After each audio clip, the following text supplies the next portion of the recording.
Welcome to the 10-Minute Mind Shift Podcast. I'm your host, Janet Cagle, certified life coach, weight loss coach, and lover of all things related to upleveling my life and yours. My goal is to help you get one step closer to your goal, whatever it is. My goal is not to keep you wrapped up in self-help all day, just 10 minutes. And who doesn't have 10 minutes, right? Hey, friend. Welcome back to the podcast. This is episode number 92, and living from the past.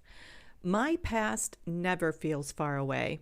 I have recently become very aware of how much I think about my past. And when we spend so much time thinking about the past, it's not hard to imagine that we get pulled into that identity. When we are trying to build a future result or create an outcome that we have never created before, and especially if it's something that requires that we really stretch and evolve in the process, staying tethered to our past creates a liability and a limitation in creating our future results. As humans, we are only going to create and invite and attract results right up to the very edge of our current self-image and not 1 inch further. Living from our past has us bound to an old identity. Living from our past is familiar, even if it feels crappy. It's easy. The neural pathways are well grooved, but we must create new neural pathways in order to grow and expand our current self-image. We must reach for our future self instead of looking to our past for our future outcomes. I have spent most of my life living from my past. I thought I had to until I found life coaching. I didn't know that there was another way. And even though I study and apply all of this stuff on the daily, it's still very easy to slide back into the past and not in a good way. I have noticed myself being in a funk lately, feeling a little uninspired and motivated. My motivation is waning, and I have noticed how often my thoughts are going to the past, especially if something triggers me. I notice thoughts like, people don't respect my time, and all these people from my past flood my brain as evidence of people who don't respect my time. And there he goes again, being snarky. And all of a sudden, all of the snarky comments rush back to my consciousness to provide evidence that he is a jerk. Most of us, and I do this too, we visit the past and then we try to create a different future only looking at the crap and not looking for the gems. Many of us, and I'm here with you, we carry around our dysfunctional childhood, our trauma and our drama while we try to create a future that will be as far away from that past as possible. When we do that, we are living from it. When we are focused on not recreating our past and repeating our past, we unintentionally spend an awful lot of time thinking about, you guessed it, our past. And if you've been around for a while, you know your thoughts create your results. What you focus on grows. Where your thoughts go, your energy flows. And so it's no wonder that we wake up one day and realize we have carried a lot of that baggage with us, and we continue to live in it. Here is what I'm learning, and here's what I want you to know too. We get to create and recreate our life, and our future self is not dependent on our past or who we have been or where we came from.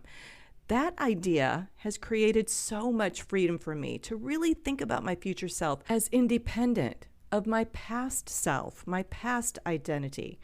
Here is a mind blower.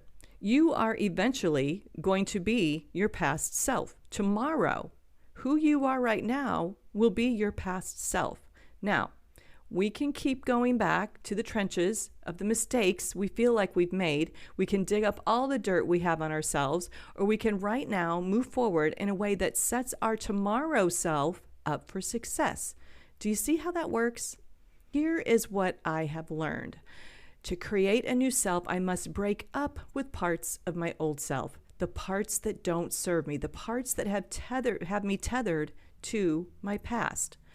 One way to know if you are living from your past is the results that you are creating.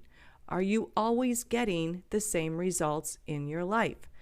I know that that was me for years and years. No matter who I was married to, it was the same guy, the same relationship. No matter where I worked, I had the same boss that I didn't like and the same coworkers that drove me nuts and a job that bored me.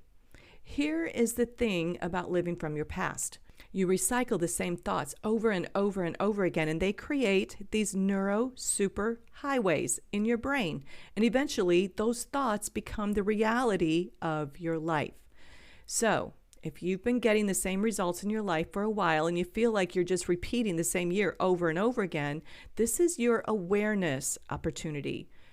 You're probably thinking the same thoughts you've always thought about your life, your job, your boss, your kids, your hubby, and about yourself. I'm currently catching myself sliding back into old wiring, and pretty soon what happens is I notice, and I've been doing this recently, I cuddle up with those old self-pity and self-doubt thoughts of not feeling good enough.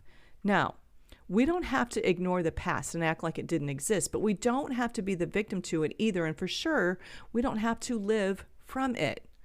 One of the things that I'm working on is to identify where my past gave me my current superpowers.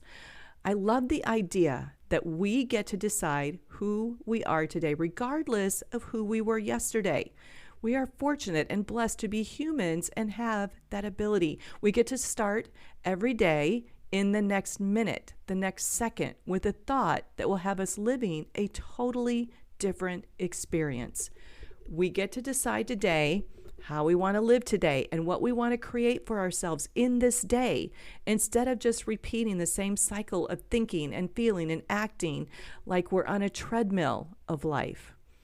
When I first started learning that my past didn't have to control me, it felt scary to let go of all of it. It still is from time to time. Who would I be if I wasn't hanging on to this victim mentality? Who would I be if I didn't abdicate responsibility for my mental fitness to my husband or my boss or my coworkers, my parents?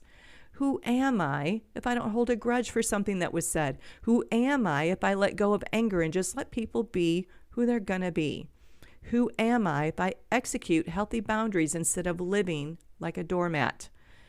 Defining our future by living from the past has us telling ourselves stories about how we can't because we've experienced trauma, or we aren't good enough because we had a crazy childhood, or we don't fit in because we didn't grow up with financial advantages. It can feel scary to let go of those stories because who am I if I'm not that girl? Then who am I? What's my identity then? That is what you get to decide. That is the work. When you are growing your self-image, you are adapting and evolving and creating a new identity. I have a vivid memory of walking in on a conversation where someone was telling someone else a story about me. It wasn't even a lie. It was the truth. It wasn't even anything bad, but it was my story to tell, not theirs. I felt betrayed, disrespected, annoyed, frustrated, alone, and now I couldn't trust that person. So what that creates for me now, when I'm triggered by a circumstance and those emotions bubble up, I go back to that memory and I'm offended again. When we keep living from the past, we are living the experience, the event, the trauma, the drama over and over and over again. And the past only happened once. I only walked in on that one conversation one time. What about the story you tell yourself about how you can never lose the weight or get ahead, or how you will never change this one habit? You tell that story over and over again. You make yourself a victim to that story. You let that story abuse you. You abuse yourself with that story. I think that the person who told the story is the one offending me, but they aren't. I am. There is so much freedom knowing that I can stop traumatizing, dramatizing, catastrophizing my life. I can stop abusing myself with the stories from my past. My husband recently started saying the cutest thing ever to me when I am being really hard on myself. He says, "Don't be so mean to my friend." And I love that. And it's a gentle reminder that I am stuck in a past story and living from the past. It takes practice to live from your future self. It takes being willing to think something new. Your brain is so used to living in those past thoughts because it's thought them so many times. And it's going to take you thinking a new thought and practicing those new thoughts in order to create new patterns. Thinking new thoughts requires energy, and your brain doesn't want to invest that kind of energy. Living from your future self requires believing in something that you don't yet have evidence for. It requires having faith in something that you haven't experienced yet and have no evidence for. Maybe you have had success in the past and you're afraid that you can never create that again, or maybe you're living in the shadow of someone else's past and what they have achieved. What you can achieve in the future, and more importantly, who you can become in the future, and by the future, I mean the next minute, does not have to be defined by who you have become this far.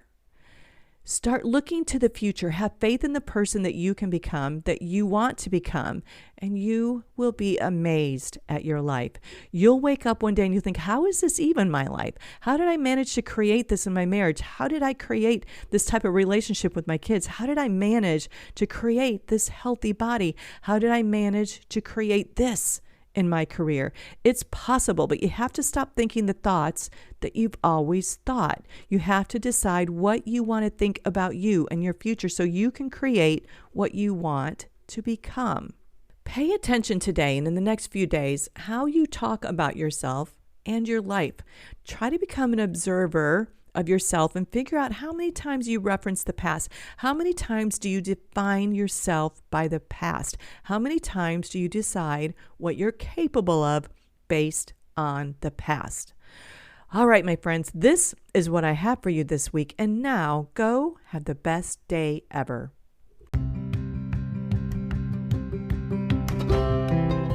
That's a wrap. I hope that you were able to experience a mind shift of your own today. Listen, if you loved this podcast, you should totally check out my Life by Design 6-week bootcamp. It's a work at your own pace workshop and something that you can do over and over and over again to uplevel your results. If a one-on-one coaching program is more your jam, I am all in. Just shoot me an email and get ready for a transformation at the speed of life.